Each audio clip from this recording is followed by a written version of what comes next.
Bueno, gracias Sixto.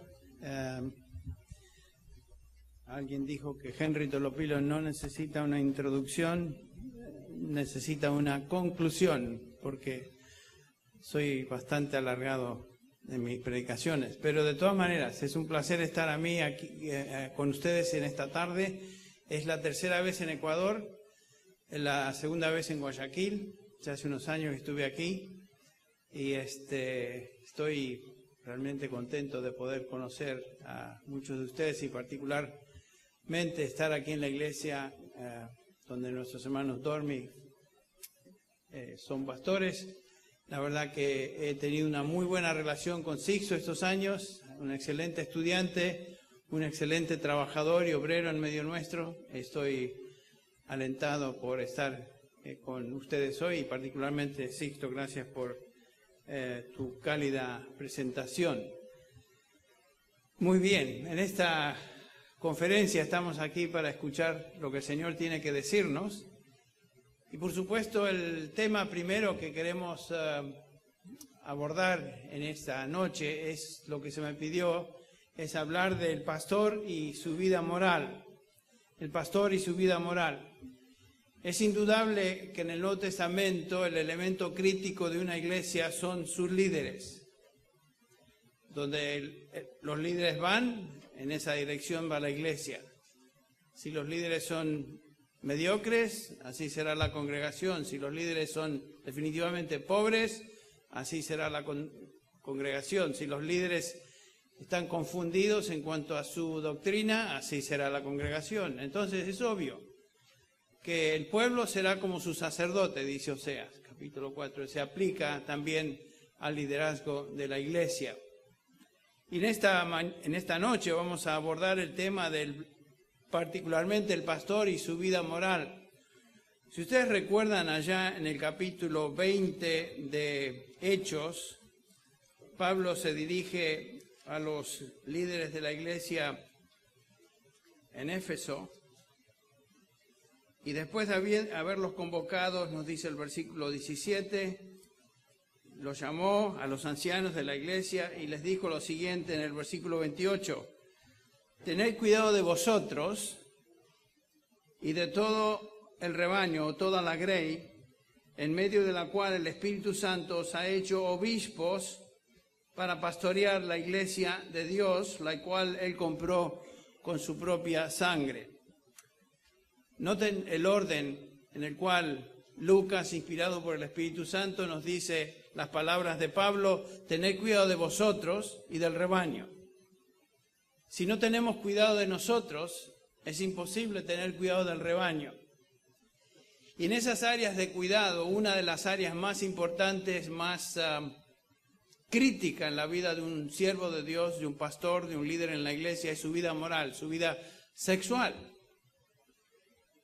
Entonces, en esta noche vamos a hablar de eso. En el capítulo 3, vamos a ir a 1 Timoteo. Capítulo 3 de 1 Timoteo nos dice, entre los requisitos para ser pastor, dice el apóstol Pablo, comenzando con el versículo 1, palabra fiel es esta, si alguno aspira al cargo de obispo, buena obra desea hacer. Pero un obispo debe ser irreprensible, noten eso, irreprensible, marido de una sola mujer, sobrio, prudente, de conducta decorosa, hospitalario, apto para enseñar, etcétera, etcétera.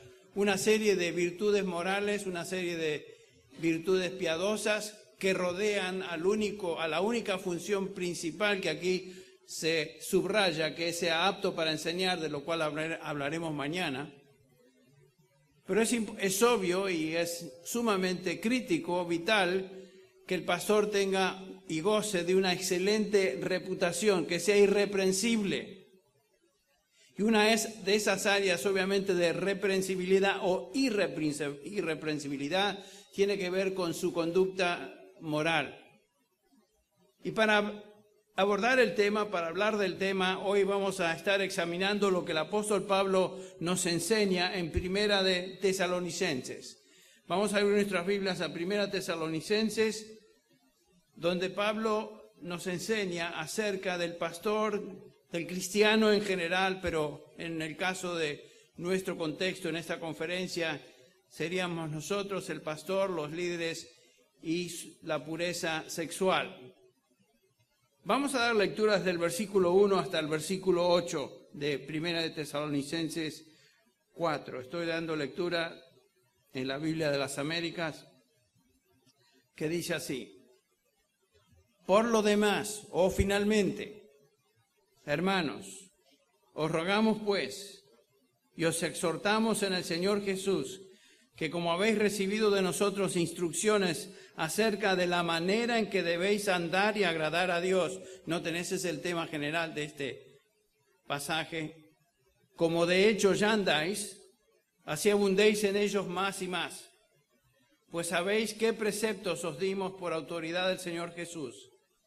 Porque esta es la voluntad de Dios, noten esto, vuestra santificación, es decir, que os abstengáis de inmoralidad sexual.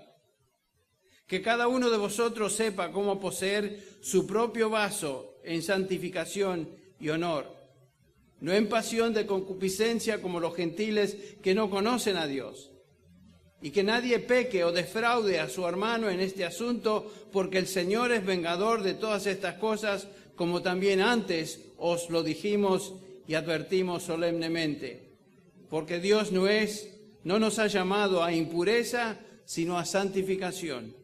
Por consiguiente, el que rechaza esto, no rechaza a hombres, sino a Dios, que os da su Espíritu.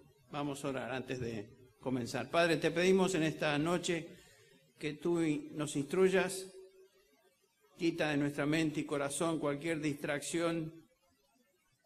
Señor, ayúdanos a enfocarnos en lo que tu Espíritu por medio del apóstol tiene que decirnos en tu palabra. Y Señor, pedimos que tengamos corazones sumisos, dispuestos a ser obedientes. Señor, enséñanos en esta noche. Y gracias por tu Espíritu Santo que nos fue dado con ese propósito de instruirnos. Y gracias, Padre, por tu palabra que nos da precisa instrucción en cuanto a este tema. Lo pedimos en el nombre de Jesús. Amén. Noten que la instrucción de Pablo comienza con finalmente. Esta es la última parte de la epístola en Primera Tesalonicenses, donde Pablo, a partir de este capítulo 4, versículo 1 hasta el final del capítulo 5, comienza a dar instrucción práctica. Tiene que ver con la conducta del cristiano. Y Pablo nos va a hablar específicamente aquí en este pasaje acerca de la conducta sexual de cualquier creyente, pero en particular, como dijo, aplicado a nuestra conferencia en este contexto de ancianos y líderes.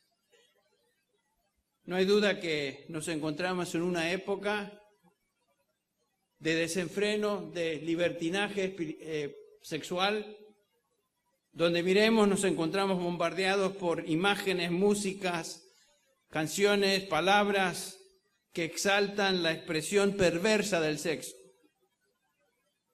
La sociedad occidental está saturada de sexo y expresiones del mismo sin importar el lugar, sin importar el costo.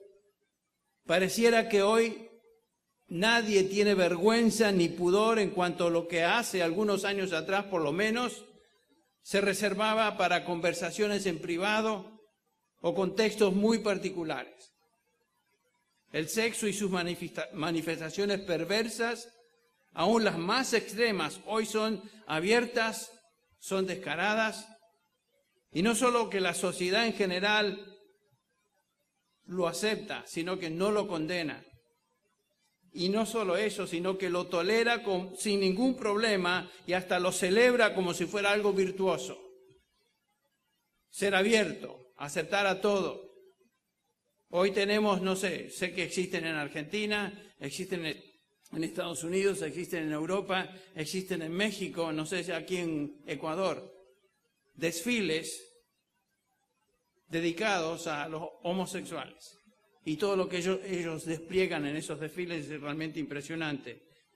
Y aún la gente que no lo es va a esos desfiles y celebra para apoyar la idea de que todo el mundo tiene derecho a vivir su propia vida. El eslogan general es igualdad para todos, y bajo esta bandera entra todo tipo de perversión sexual y su libre expresión en la sociedad. Hoy el matrimonio homosexual, por lo menos en Estados Unidos, sé que en Argentina también, es algo legal. No sé cómo están ustedes. ¿Ya existe o todavía no? Están por ahí, están progresando, ¿verdad? Las normas que la sociedad acepta hoy en cuanto al sexo son realmente impresionantes. Las personas, dicen ellos, son básicamente buenas, por tanto todo tipo de actividad sexual puede ser tolerada, con la excepción, por supuesto, hay una sola excepción, el abuso de niños. Todavía existe eso. El sexo es una actividad biológica normal, por lo tanto no debemos imponer limitaciones morales a su expresión. El sexo es divertido, por lo tanto puede ser usado como práctica casual entre parejas. La satisfacción del deseo sexual es un apetito principal en la vida de un ser humano, por lo tanto hay que darle gratificación, etcétera, etcétera. La filosofía contemporánea acerca del sexo es que debe existir libertad absoluta en cuanto a su expresión, como quieras, cuando quieras, con quien quieras y bajo cualquier circunstancia.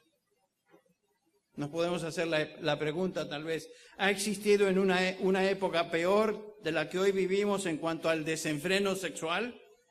Y la respuesta es sí, por supuesto. Cuando Pablo escribe esta epístola, se distinguía esa época por ser un periodo de libertinaje y perversión sexual absoluta. Era una época en la cual el apóstol escribe a los tesalonicenses, donde la cultura que rodeaba a los tesalonicenses era la cultura greco-romana, donde la actitud era de libertinaje total en cuanto a la expresión del sexo. O sea, Pablo está hablando a personas que realmente entendían la exhortación de este pasaje. Para los tesalonicenses, en su cultura greco-romana, el pecado sexual era común e impregnaba todo ambiente, todo tipo de situación y contexto. Y cada día nos acercamos más y más a esa realidad. En esa época, como ustedes saben, Tesalónica era una de las ciudades griegas. Y cuando Pablo escribe esta carta, la escribe desde Corinto, donde en Corinto existía el gran templo a Epafrodita, donde se practicaba la adoración de dioses paganas por medio de la relación sexual de los que iban al templo y tenían relaciones con 1000 sacerdotisas que se empleaban justamente con ese propósito. El punto es que en el medio ambiente social de la época en la cual Pablo escribe a los tesalonicenses, Pablo les dice que para el cultivo y desarrollo de una vida apartada de perversión es importante escuchar lo que él tiene que decirles. El contexto en el cual ellos se encontraban y nos encontramos hoy nosotros estimulaba a la perversión. La perversión sexual era el vicio y pecado prevalente en esa sociedad. Y no existe ninguna duda que los convertidos al Evangelio en Tesalónica durante la visita de Pablo y sus colegas Tito y Silas, ellos vinieron a Cristo después de haber disfrutado una vida sexual perversa y ahora son confrontados con este llamado a la santidad. Esa es la situación de nuestras iglesias. Gente que viene de ese trasfondo. Entonces lo que escuchamos y vemos en este pasaje es muy contemporáneo, es vital de entenderlo. Estos nuevos creyentes en Cristo habían sido rescatados de una vida pecaminosa, de esta cultura que podríamos llamarle una cultura pornográfica, donde el pecado sexual era común, tolerado y realmente considerado como la única manera de vivir. No hay otra forma de vivir. Todos estos creyentes vinieron al Señor de ese mar de paganismo y perversión. Era un contexto, como dije, similar al de Corinto. Ustedes recuerdan, Pablo escribiendo a los corintios, les dice en 1 Corintios 6:11, y esto, hablando a los creyentes, los transformados, erais algunos de vosotros, pero fuisteis lavados, fuisteis santificados, fuisteis justificados en el nombre del Señor Jesucristo y en el Espíritu de nuestro Dios. ¿De qué habían sido rescatados? El versículo 9 de este capítulo 6 dice, No os dejéis engañar, noten esto, ni los inmorales, ni los idólatras, ni los adúlteros, ni los afeminados. Es una traducción de lo que hoy llamaríamos transvestis, ni los homosexuales. Entre otros pecados, Pablo subraya estos pecados sexuales que abundaban y saturaban a la cultura greco-romana. Y los creyentes en Tesalónica era un grupo de creyentes jóvenes en la fe, solamente unos meses en el Señor cuando se escribe esta epístola. Y Pablo, inspirado por el Espíritu Santo, enfoca su atención en este tipo de pecado porque sin duda era una de las áreas de mayor tentación y lucha para ellos, dado su trasfondo. Y ante eso nos encontramos. Comienza el versículo 1 diciendo cómo agradar a Dios. Por lo demás, hermanos, os rogamos, os exhortamos en el Señor Jesús que como habéis recibido de nosotros instrucciones acerca de la manera en que debéis andar y agradar a Dios, como de hecho ya andáis, así abundéis en ello más y más. Cuando Pablo llegó a Tesalónica, no solo predicó el Evangelio, sino que enseñó a los creyentes en cómo comportarse. Y él les enseñó ciertos principios de una vida santa y mandatos que ellos ahora debían obedecer. Y ahora Pablo comienza a darles instrucciones prácticas que cubren el resto de la epístola, como dije, comenzando aquí. Y en la primera de esta lista de instrucciones prácticas tenemos esta. Instrucción en cuanto a la pureza sexual, la pureza moral. Noten entonces, no importa cuán degradante sea la cultura en la cual la iglesia se encuentre, y nosotros nos encontramos ministrando en una cultura degradante. Los creyentes no podemos vivir como el resto del mundo, como el resto de las personas. El estándar de conducta que Dios establece para los suyos es igual en esos días que en el día en que vivimos, y particularmente si somos pastores y líderes de iglesias. Aunque el mundo y la sociedad alrededor nuestro se hundan en un pantano de perversión, como pastores, como líderes, como hombres de Dios, somos llamados a ser absolutamente distintos. La pureza sexual es algo que Dios demanda de todo creyente, en toda época y en todo lugar, particularmente de los líderes de la iglesia. Yo viajo bastante y cuando viajo siempre me encuentro con la triste situación de que algún líder en ese contexto en el cual yo estoy predicando ha caído en tentación sexual y por supuesto con los efectos que esto trae a la iglesia. Es muy común. La pureza sexual es lo que Dios demanda de cada uno de nosotros. Y al examinar este pasaje que veremos, comenzando con el versículo 3, vamos a contestar 3 preguntas. La primera pregunta es, ¿qué tipo de conducta sexual requiere Dios de sus hijos? La segunda pregunta, ¿cómo puede un creyente o un siervo de Dios vivir una vida sexualmente pura? Y la tercera pregunta, ¿por qué debe un creyente ser una persona sexualmente pura? ¿O por qué un siervo de Dios debe ser una persona sexualmente pura? Veamos la primera pregunta que Pablo contesta. ¿Qué conducta sexual requiere Dios para sus hijos? Por supuesto, nosotros somos parte de la familia de Dios. Antes de contestar esa pregunta, queremos subrayar el hecho de que obviamente Dios inventó el sexo y nos creó seres sexuales. Es idea de Dios, fue el diseño de Dios de hacernos seres sexuales.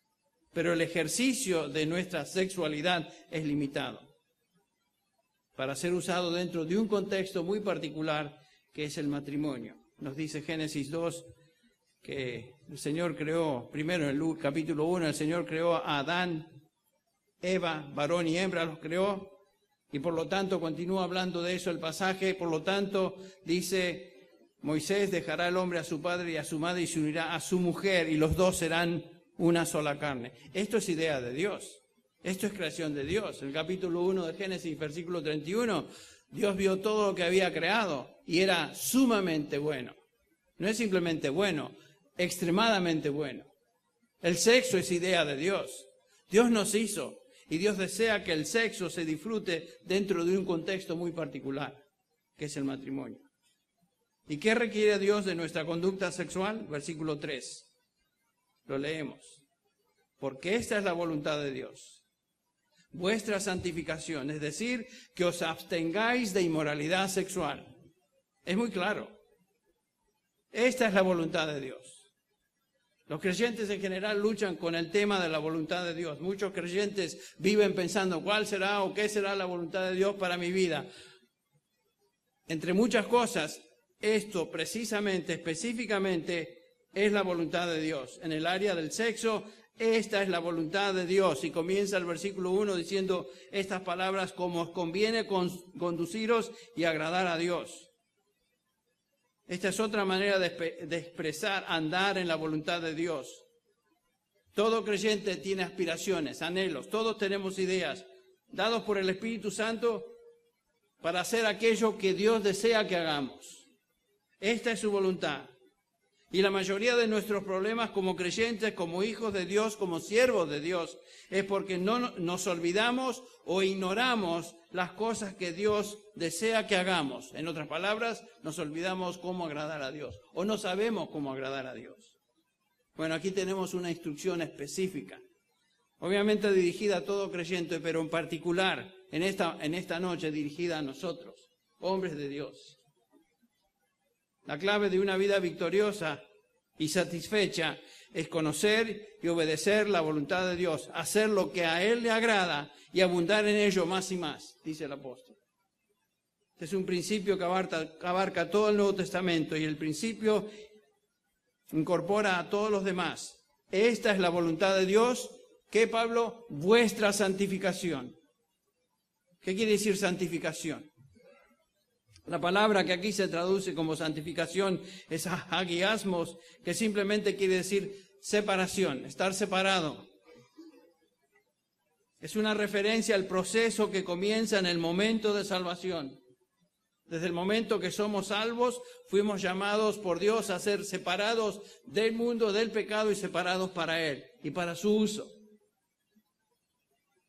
Múltiples pasajes en el Nuevo Testamento enseñan acerca de este proceso de santificación. No es repentino, es un proceso por el cual somos paulatinamente transformados, apartándonos de todo aquello que es contaminación y siendo conformados más y más, de a poco y paulatinamente, a la imagen de su Hijo.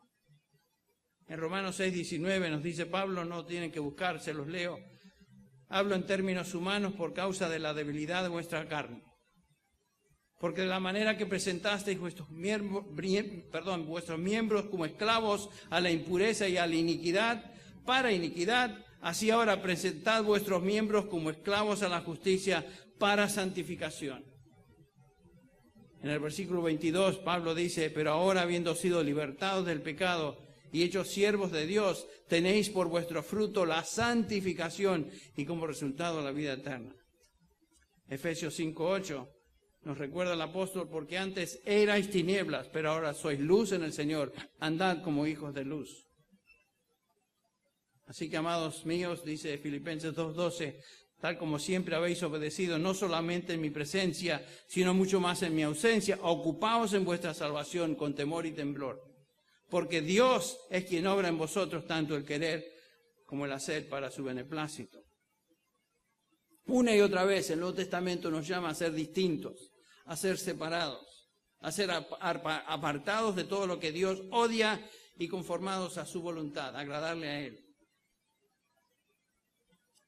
En 2 Corintios 6, Pablo comienza esta expresión, estas preguntas en el versículo 15.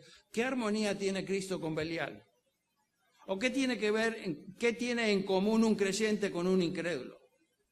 ¿O qué acuerdo tiene el templo de Dios con los ídolos? Porque nosotros somos el templo de Dios vivo. Como Dios dijo, habitaré en ellos y andaré entre ellos y seré su Dios y ellos serán mi pueblo. Por tanto, dice Pablo, salid de en medio de ellos, apartaos, dice el Señor, y no toquéis lo inmundo y yo os recibiré. Esto es separación. Esto es santificación. Esto no son simplemente dichos bíblicos, textos bonitos para poner en la pared. Esta es palabra de Dios. Por lo tanto, el versículo 1 del capítulo que sigue, el 7, por tanto, amados, teniendo estas promesas, limpiémonos de toda inmundicia, de la carne y del espíritu, perfeccionando la santidad en el temor de Dios. La voluntad de Dios para nosotros es que nos apartemos de todo aquello que es impuro, que es carnal, que es impío, que es sucio. Y obviamente es difícil cuando estamos rodeados de suciedad. Pero como dije, eso no es nuestra experiencia hoy. Esa es la experiencia de la iglesia desde el comienzo. Estos hermanos estaban luchando con las mismas cosas que nosotros luchamos. El principio general es: Dios quiere que seamos santos en práctica, apartados del pecado y comprometidos con Dios. Y específicamente este pasaje que estamos examinando, la santificación se refiere a mantenerse alejados, noten lo que dice el versículo 3, de inmoralidad. Que os abstengáis de inmoralidad sexual. Abstenerse, quiere decir abstenerse completamente. Ni siquiera juguetear con la inmoralidad. La palabra fornicación o inmoralidad sexual es la traducción de porneias, de donde nosotros sacamos la palabra pornografía, obviamente, y se refiere a todo tipo de actividad sexual fuera del contexto, justamente, que Dios permite que el sexo sea expresado, que es el matrimonio. Cualquier relación ilícita, cualquier actividad fuera de ese contexto se considera como pornea, pornografía, fornicación. Por ejemplo, el autor de Hebreos nos escribe en Hebreos 13:4, sea el matrimonio honroso en todos y el lecho matrimonial sin mancilla. Dios bendice la relación sexual entre esposo y esposa. Es honroso. Otra vez notamos que Dios creó el sexo para ser disfrutado y usado dentro de ese contexto. Y la razón que nos da el autor de Hebreos es muy impactante, porque a los inmorales y a los adúlteros los juzgará Dios. Dios trae juicio sobre los que son inmorales, fornicarios, adúlteros, que expresan el sexo fuera del contexto matrimonial. Y atención aquí, la enseñanza de Pablo sobre la inmoralidad sexual va más allá que simplemente un acto físico. En Efesios capítulo 5, versículo 3, el apóstol dice, pero que la inmoralidad, o sea, pornea, y toda impureza o avaricia ni siquiera se mencionen entre vosotros como corresponde a los santos. Toda impureza, todo tipo de pornografía, todo tipo de pensamientos inmundos, todo tipo de literatura sucia. Todo eso, dice Pablo, que ni siquiera se menciona entre vosotros. No debemos tener una actitud ligera hacia las cosas inmorales. Estaba hablando con un joven que había caído en fornicación hace unos años, lo fui a visitar a su casa y por supuesto él se sentía mortificado, se sentía muy mal, supuestamente se había arrepentido, pero de repente hablando con él me doy cuenta miro hacia la izquierda y había un montón de revistas. Esas revistas eran todas de Playboy o revistas de ese tipo. Por supuesto que había caído en el acto físico, porque había permitido que su mente estuviera saturada y expuesta. En esa época ni siquiera había internet cuando estoy hablando, o sea que hace unos años. Pero hoy tenemos acceso a toda esta porquería ahí nomás. Y uno ni siquiera la está buscando, está en la computadora buscando otras cosas, tal vez buscando noticias, ¡pum!, de repente te aparecen comerciales y te tratan de incitar a buscar lo que sea. Estamos expuestos, saturados, la tentación se encuentra ahí y cada día más accesible. Pero Pablo dice, miren, a cualquier creyente, a cualquier hombre de Dios en cualquier época, que toda inmoralidad, toda impureza o avaricia ni siquiera se menciona entre vosotros, como corresponde a santos. En Efesios 5:8 nos da una razón. Pablo nos dice, porque antes erais tinieblas, pero ahora sois luz en el Señor. Andad como hijos de luz. La luz y las tinieblas no pueden convivir juntas. Ahora sois luz en el Señor. Un cristiano no puede vivir con la inmoralidad. Y noten que Pablo dice esto, ni siquiera se mencione, ni siquiera juguetear con eso, con lo que es impuro, con lo que es sucio. Ni siquiera estas cosas deben estar en nuestros labios. En contextos aún de cristianos a veces se escuchan cosas que son sucias. Chistes que son, no sé, en Argentina dicen chistes verdes, en México creo que les llaman chistes de otro color, no sé de qué color los llaman ustedes aquí. Pero el punto es que lo que es sucio, lo que es chiste en referencia a lo que es sucio, dice Pablo, ni siquiera, el Espíritu Santo, inspirando al apóstol, ni siquiera se menciona entre vosotros como conviene a santos. ¿Por qué? Porque somos santos, por eso, apartados. Estamos en Cristo Jesús. Hemos sido transferidos, Colosenses 1:13, del reino de las tinieblas al reino de su amado Hijo. Antes éramos tinieblas, ahora somos luz. La inmoralidad no es compatible con lo que somos. Ese es el punto. Claro, el enemigo, la carne nos pide, nos incita, pero eso no es lo que somos. Somos luz en Cristo, en el Señor. Esa es nuestra posición. Colosenses 3:3, habéis muerto y vuestra vida está escondida con Cristo en Dios. Estamos en Cristo. Nuestra vida espiritual está escondida con Cristo en Dios. Vamos en camino a gloria. ¿Cómo es posible entonces que nos involucremos en aquello que es sucio, que es inmoral? Hemos muerto con Cristo. En Romanos 6:3 nos dice, hemos muerto con Cristo, hemos sido resucitados con Él, nuestra vida está escondida con Él. Esa es nuestra identidad espiritual hoy. Esa es nuestra unión con Cristo, que es una unión real, es una unión espiritual, no es simplemente algo ficticio, no es un concepto teológico o doctrinal, sino una realidad espiritual. Estamos hoy en Cristo Jesús. Morimos con Él, resucitamos con Él. Donde Él está, espiritualmente ahí estamos nosotros. Debemos siempre estar conscientes de que esa es nuestra identidad. La impureza, como dije, no solamente se limita a un acto físico, sino que puede estar en nuestra mente. Nos dice Pablo en Colosenses 3:5, por tanto, considerad los miembros de vuestro cuerpo terrenal como muertos a la fornicación, la impureza, las pasiones, los malos deseos y la avaricia, que es idolatría. La mente es parte de nuestros miembros del cuerpo. Nuestra mente, nuestros deseos no son para usarlos en pecado sexual. En Romanos 6:13, Pablo dice, no presentéis los miembros de vuestro cuerpo al pecado como instrumentos de iniquidad, sino presentaos vosotros a Dios como vivos entre los muertos, y vuestros miembros a Dios como instrumentos de justicia. En el versículo 11 de ese mismo capítulo ya nos dijo Pablo, consideraos vosotros muertos al pecado, pero vivos para con Dios en Cristo Jesús. Esa es nuestra identidad. No podemos presentar nuestros miembros, y parte de los miembros es el cerebro, nuestra mente, presentarlos a actividades que son obviamente prohibidas por Dios. Y esta enseñanza no es solo del apóstol Pablo, comienza con el Señor Jesús.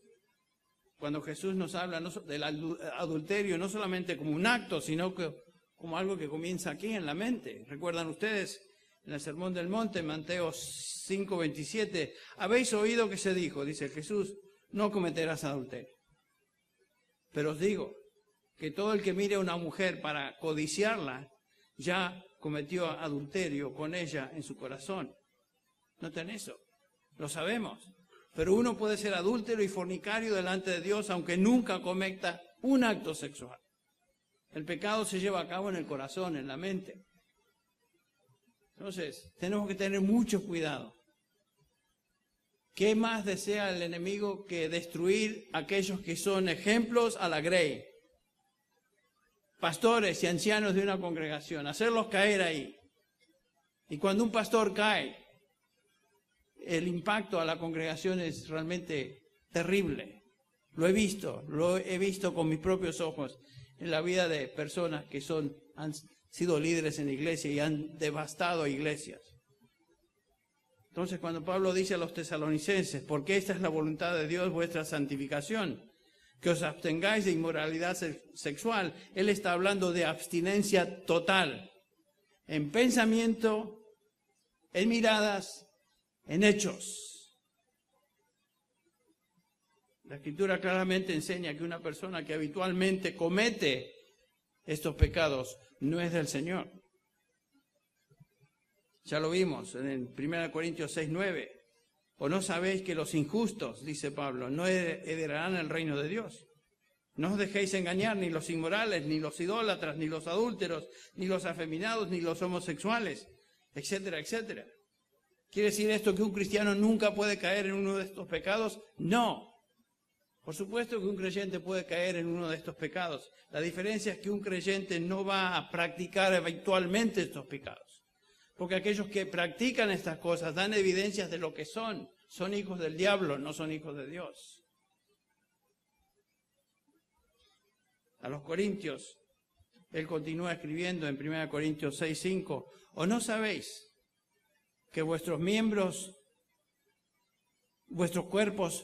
son miembros de Cristo? ¿Tomaré acaso los miembros de Cristo y lo haré miembro de una ramera? ¡De ningún modo! ¿O no sabéis que el que se une a una ramera, dice, es un cuerpo con ella? Porque él dice, Dios, los dos vendrán a ser una sola carne. Pero el que se une al Señor es un espíritu con él. Huid, dice Pablo, de la fornicación. Otra vez, huid, separar. Todos los demás pecados que un hombre comete están fuera del cuerpo, pero el fornicario peca contra su propio cuerpo. Y la razón es, versículo 19, ¿o no sabéis que vuestro cuerpo es templo del Espíritu Santo? El Espíritu Santo reside en nosotros. Donde nosotros vamos, el Espíritu Santo va. Y donde yo voy, debo estar consciente que el Espíritu Santo está en mí. Yo no voy a exponer el Espíritu Santo a cosas que antes disfrutaba cuando era hijo del diablo.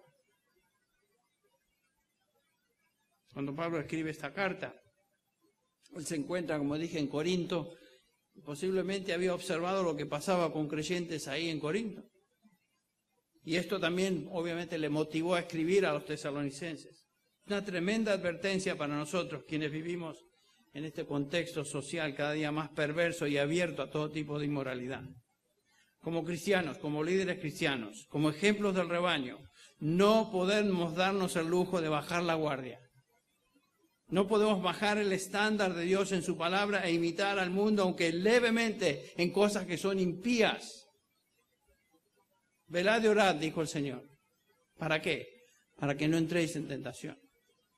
Lo cual asume que si no hacemos eso, si no velamos y oramos, póngale la firma, va a entrar en tentación. Es una postura de estar alerta continuamente. Algunos creyentes en la iglesia piensan que cuando uno llega a ser pastor, ya llega a cierto nivel de madurez que hay cosas que no le afectan. Mentira. Usted lo sabe, yo lo sé, que no es así. Y la palabra de Dios claramente nos enseña que no es así. Estamos expuestos a todo tipo de tentación. Y hablo a varones, personas que sabemos a lo que estamos expuestos como varones. Todo alrededor nuestro nos tienta a bajar esa guardia, trivializar el pecado, reírnos de aquello que es vergonzoso a los ojos de Dios. Pero Pablo, inspirado por el Espíritu Santo, dice, absteneos de toda inmoralidad, apartaos de fornicación y de todo aquello que nos mueve en esa dirección. Entonces, la primera pregunta es, ¿qué es lo que Dios desea de nuestra vida sexual? Que nos abstengamos de inmoralidad, todo tipo de inmoralidad, que os apartéis de todo aquello que es inmundo. Pero hay una segunda pregunta que el apóstol contesta aquí. ¿Cómo podemos tener victoria sobre la inmoralidad? Y Pablo instruye acerca de eso. Y básicamente nos dice que para mantenernos puros, libres de inmoralidad, debemos controlar nuestro cuerpo. Noten el versículo 4. Que cada uno de vosotros sepa cómo poseer su propio vaso en santificación y honor. Noten que dice cada uno. Es un mandamiento a cada creyente, sin excepción, hombre o mujer. Cada uno de nosotros debemos controlar nuestro cuerpo y sus apetitos y no dar lugar que estos nos dominen. Y cada uno de nosotros necesita conocerse a sí mismo, necesita conocer sus debilidades, sus propensidades al mal, sus inclinaciones particulares a ciertos pecados, y de esa manera saber cómo poseer su cuerpo, su vaso, en santificación y honor. La pregunta es, ¿qué quiso decir Pablo con eso? Saber cómo poseer su propio vaso. Bueno, la palabra saber es saber o conocer, saber controlar o ser amo de. Todo cristiano debe tener la habilidad de controlar su propio vaso. La palabra vaso aquí es la traducción del griego skubos, que quiere decir vasija, utensilio. ¿Y a qué se refiere? Bueno, algunos comentaristas le dan el significado de esposa. Creo que Reina Valera traduce, sepa poseer su propia esposa. ¿Está hablando Pablo aquí del matrimonio? Si examinamos el contexto, nos damos cuenta que el contexto no tiene que ver con matrimonio, sino que tiene que ver con dominio sobre la inmoralidad sexual. Pablo no está diciendo que cada uno debe tener su dominio sobre su propia esposa. Eso no tiene sentido. La esposa no es un utensilio, no es un vaso, no es una herramienta para gratificación sexual. De eso no está hablando Pablo. Además, noten que Pablo dice cada uno de vosotros. Pablo no se está dirigiendo solo y exclusivamente a varones. Está diciendo a todo cristiano, varón o mujer, que sepa cómo controlar su propio, poseer su propio vaso, su propio cuerpo. ¿Por qué se traduce a veces esposa? Bueno, en algunos pasajes se traduce el término como esposa. Por ejemplo, en 1 Pedro 3:7, donde Pedro dice en 1 Pedro 3:7, vosotros maridos, igualmente convivid de manera comprensiva con vuestras mujeres como un vaso, y es la misma palabra, skubos, más frágil.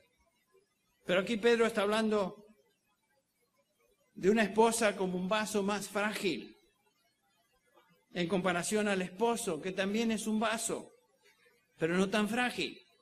Y ambos son vasos. La mujer es más frágil de los dos vasos, pero la mujer no es un vaso no del hombre, sino de Dios. Ambos, como marido y esposa, somos vasos de Dios. En ese sentido somos vasos de Dios. Pero la Biblia no presenta al hombre como el soberano que controla a su esposa para su satisfacción sexual. Esa no es la idea. Una esposa no es un instrumento, no es simplemente un utensilio para satisfacción física. El contexto, obviamente, de 1 Tesalonicenses 4 no está hablando de la relación matrimonial, sino control del cuerpo. El punto no es controlar a la esposa, el punto es controlar al cuerpo en el cual vivimos, que aún no ha sido redimido. Es lo que dice Pablo en Romanos 8. Aún esperamos la redención de nuestro cuerpo, de este vaso. 1 Tesalonicenses 4, entonces, es una referencia al cuerpo, la parte de nuestra humanidad que aún no ha sido redimida. El cuerpo es donde el pecado aún reside y nos tienta pasiones y lujurias. Recordemos las palabras de Pablo en Romanos capítulo 7. ¿Ustedes recuerdan? Comienza el versículo 18 de Romanos 7, porque yo sé, dice Pablo, que en mí, es decir, en mi cuerpo, en mi carne, no habita nada bueno. Porque el querer presente está en mí. El querer está presente en mí, pero el hacer no. Pero versículo 23 del capítulo 7, veo otra ley en mis miembros. Los miembros de mi cuerpo que hace guerra contra la ley de mi mente y me hace prisionero a la ley del pecado que está en mis miembros. Y después grita Pablo, se expresa con esta angustia, miserable hombre de mí, ¿quién me librará de qué? De este cuerpo de muerte. El cuerpo es el que nos da problemas.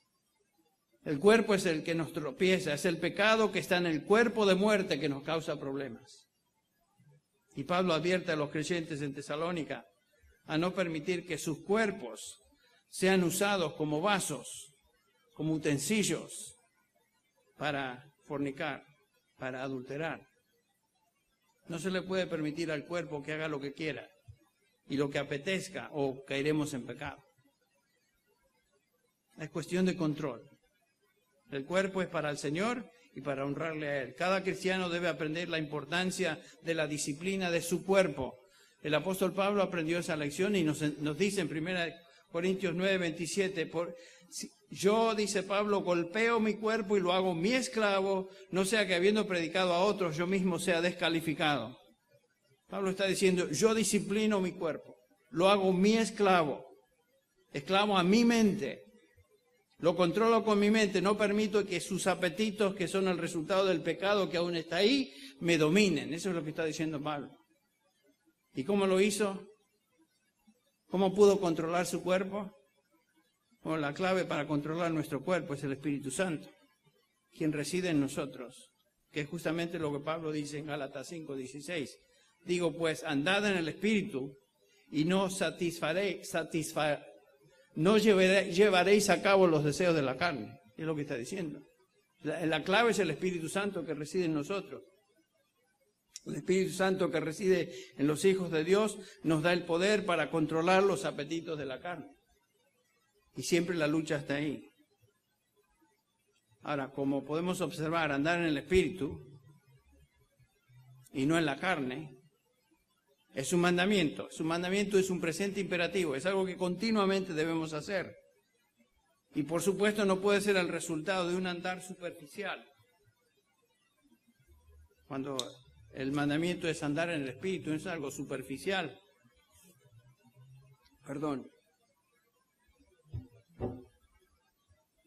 Es un andar disciplinado. Todo esto implica disciplina, diligencia, esfuerzo, tiempo, meditación, velar y orar. Esto es ocuparnos en nuestra salvación con temor y temblor, como dice Filipenses 2:12. Y esto conlleva el cuidar nuestra alma y cultivar nuestra relación con Dios. Te pregunto, ¿estás teniendo luchas? ¿Estás teniendo tentaciones de tipo sexual? Te pregunto, ¿cómo está tu vida de oración? ¿Cómo está tu tiempo de comunión con el Señor? ¿Es un tiempo a la ligera? ¿Es un tiempo así nomás? ¿O es un tiempo profundo? ¿Es un tiempo de pasar tiempo con Él? Meditar la palabra, orar. Porque si no lo hacemos, obviamente vamos a estar expuestos a caer en tentación. Si estamos siendo derrotados en nuestra vida espiritual, si no estamos controlando nuestro cuerpo y sus miembros, es porque estamos descuidando nuestra relación con Dios. Nuestra relación con Dios no es lo que debe ser si estamos siendo derrotados. Ahora, de regreso a nuestro texto en 1 Tesalonicenses 4, Pablo dice en el versículo 4 que ese control del cuerpo es en santidad o santificación, que quiere decir apartado del pecado, separado para Dios, como dijimos, y en honor. Eso quiere decir respeto. En otras palabras, estar consciente que nuestro cuerpo debe ser respetado para dedicarlo al Señor, quien es el dueño de mi cuerpo. Nuestro cuerpo es el templo del Espíritu Santo, como vimos. ¿O sois ignorantes? Primera de Corintios 6:19. Le dice a los corintios, ¿o sois ignorantes? ¿O es que no sabéis que vuestro cuerpo es el templo del Espíritu Santo, que está en vosotros, el cual tenéis de Dios y que no sois vuestros? Esa es una pregunta ese es un pasaje que debemos meditar a menudo. Es que no nos damos cuenta, es que no sabemos que el Espíritu Santo reside en nosotros, el cual tenemos de Dios y que no somos nuestros. Yo no soy dueño de mi cuerpo. Yo no puedo hacer con mi cuerpo, con mi mente, con todo lo que el Señor me ha dado dentro de lo que es el cuerpo físico, lo que se me da la gana. No puedo, debe ser controlado. El Espíritu Santo está ahí. Dios me guía y Dios me da el poder para tener victoria. Mi cuerpo es de Dios y para Dios. ¿Cómo pues voy a usar este cuerpo para actividades que deshonran a Dios? ¿Cómo es que voy a usar este cuerpo en aquello que es impuro. No, no. Mi cuerpo debe ser controlado. La manera de controlar nuestro cuerpo es por el Espíritu Santo. Andar en el Espíritu y no satisfacer los deseos de la carne. Entonces, 3 preguntas. La primera, ¿qué conducta sexual requiere Dios de sus hijos? Que os abstengáis de inmoralidad. ¿Cómo prevenimos la inmoralidad sexual? Controlando el cuerpo. Pregunta 3. ¿Por qué debemos abstenernos de la inmoralidad sexual? Aquí Pablo subraya 3 razones. Subraya 3 razones. El versículo 6, la primera razón es la venganza de Dios. Noten lo que dice. Que nadie defraude, que nadie peque y defraude a su hermano en este asunto. Cuidado, dice Pablo, con hacer tropezar a un hermano o a una hermana en esto. Porque el Señor es vengador en todas estas cosas, como también antes os dijimos y advertimos solemnemente. ¿Qué quiere decir que Dios es vengador? Bueno, Dios manda juicio y retribución. Este es un recordatorio muy serio para los que piensan que Dios no se fija en ciertas cosas, particularmente en esta área de inmoralidad sexual. Dios se fija, Dios no toma a la ligera estas cosas. Dios retribuye, Dios paga. Y otra vez, Hebreos 13:4, el matrimonio sea honroso en todos y el lecho matrimonial sin mancilla, porque a los inmorales y a los adúlteros los juzgará Dios. Querido hermano y hermana, estás aquí, creyente, hijo de Dios, siervo de Dios, líder, lo que seas. Dios no hace la vista gorda al pecado sexual. Este es un pecado serio a sus ojos. Y Él se va a encargar de retribuir a los que transgreden en esta área. Dios, al que ama, disciplina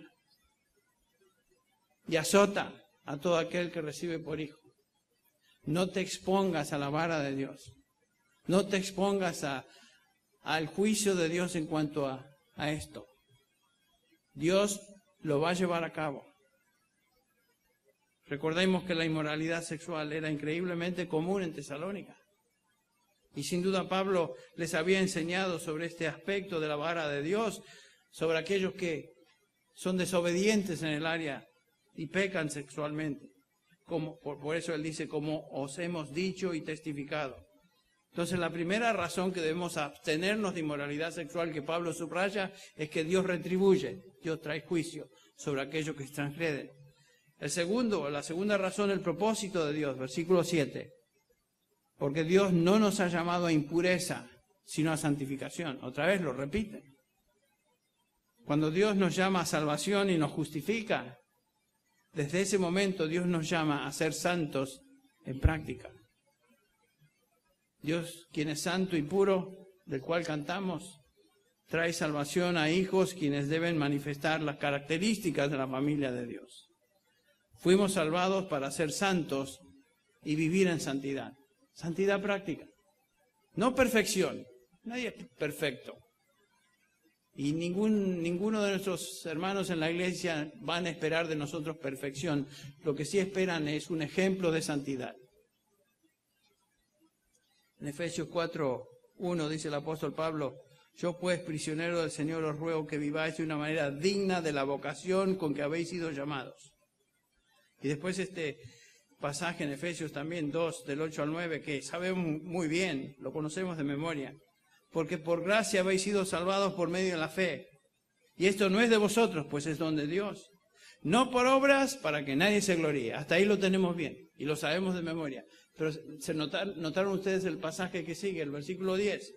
Porque somos hechura suya, creados en Cristo Jesús, para hacer buenas obras, las cuales Dios preparó de antemano para que anduviéramos en ellas. Dios nos creó para ser puros, para andar en buenas obras. Somos salvados para buenas obras. Somos salvados para ser santos de una manera práctica. Entonces, la primera razón es porque debemos abstenernos de inmoralidades porque Dios se venga, Dios trae juicio.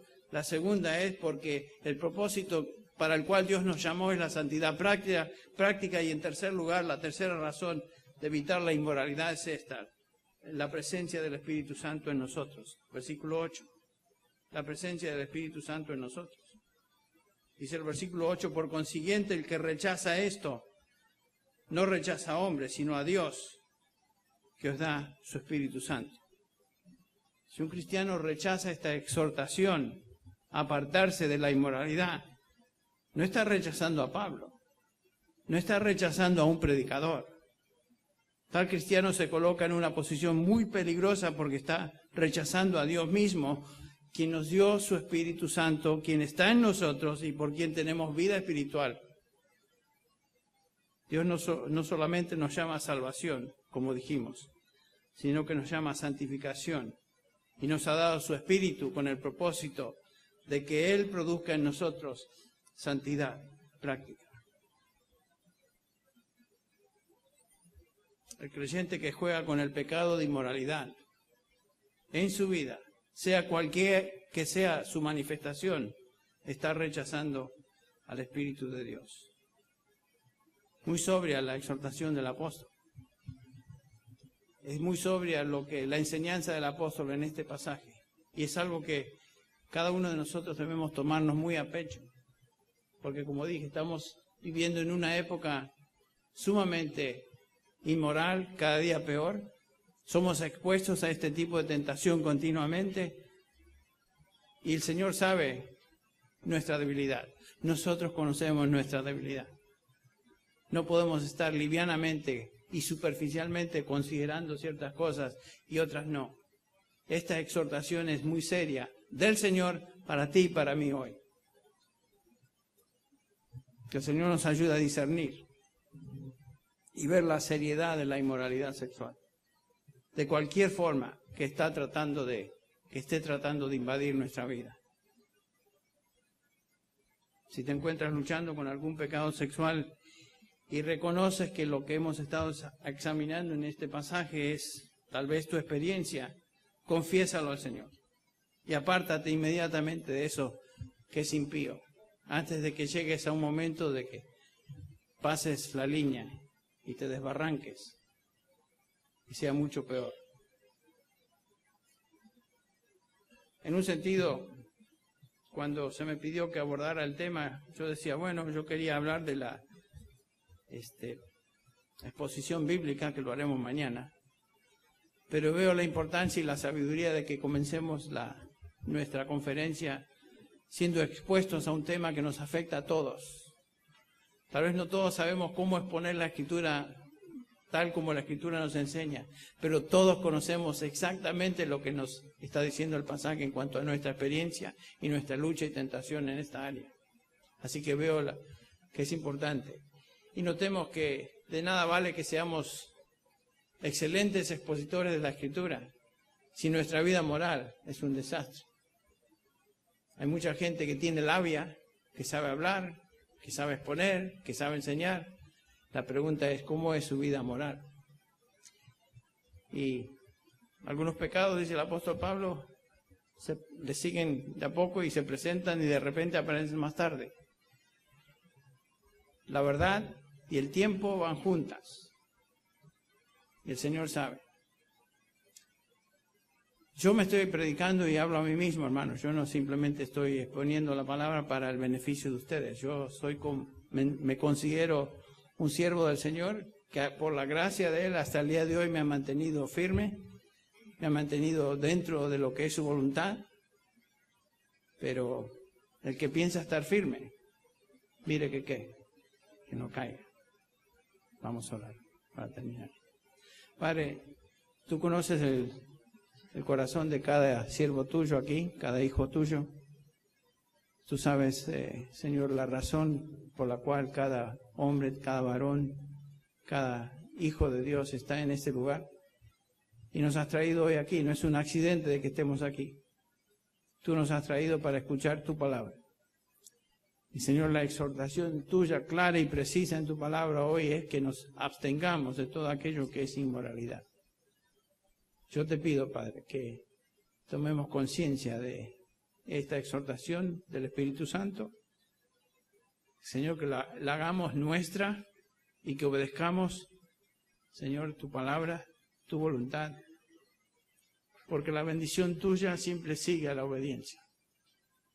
Y pido, Padre, que tú bendigas a cada hermano aquí, cada hijo tuyo, que tú edifiques su vida, que nos bendiga, Señor, en el tiempo de comunión, el tiempo que estemos juntos en estos días, que nos, al ser expuestos por tu palabra, nos hagas ver por tu Espíritu áreas que necesitan cambio, que necesitan ser corregidas.